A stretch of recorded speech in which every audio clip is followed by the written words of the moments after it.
ప్రతి ముఖ్యమంత్రికి వ్యక్తిగతంగా ఒక బ్రాండ్ ఉంటుంది కదా వెంకట్ గారు. ఇప్పుడు సంక్షేమాలని దృష్టిలో పెట్టుకొని 2 రూపాయలకి కిలో బియ్యం అనగానే ఎన్టీ రామారావు గారు గుర్తొస్తారు. ఇప్పుడు ఐటీ అనగానే చంద్రబాబు నాయుడు గారి కాంట్రిబ్యూషన్స్ గుర్తొస్తాయి. జలయజ్ఞం అనగానే ఇరిగేషన్ అనగానే వైఎస్ రాజశేఖర రెడ్డి గారు గుర్తొస్తారు.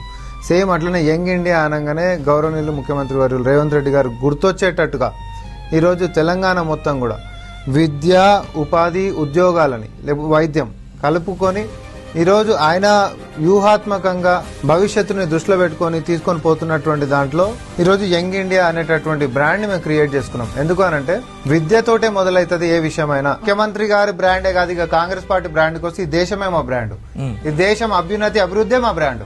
ఇప్పుడు మేమేమో కట్టేటటువంటి బ్రాండ్, వీళ్ళేమో అమ్ముకునేటటువంటి బ్రాండ్, వాళ్ళేమో అని మాయని చెప్పుక తిరిగేటటువంటి బ్రాండ్. ఇందాకైనా ఎడ్యుకేషన్ గురించి మాట్లాడిండు.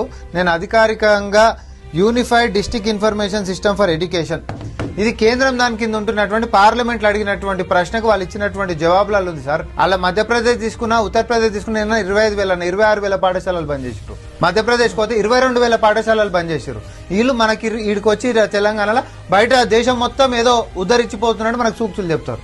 ఏదో కాగితాలు పట్టుకొచ్చి కాకని బుల్స్ చెవులు చెప్తే చోళ్ళలో పువ్వులు పెట్టుకోనికే ఎవరు సిద్ధంగా లేరని చెప్తున్నా నేను.